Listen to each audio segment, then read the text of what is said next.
สบายดีพี่น้องเมื่อนี้เสียหญ้ากันเด้อจ้าเสียหญ้าอันพักเสียนปลูกพักไม่สิปลูกข้าวโพดไม่ได้มาเสียหญ้าย่ำเหมือนเสามันบ่แดดสวยมากหรอมันแดดนะพี่น้อง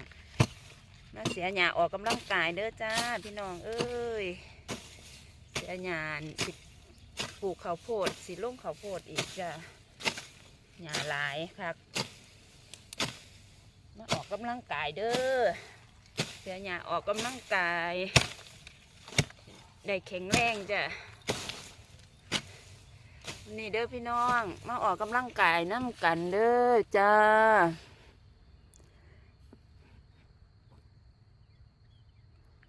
สู้ๆจ้าสู้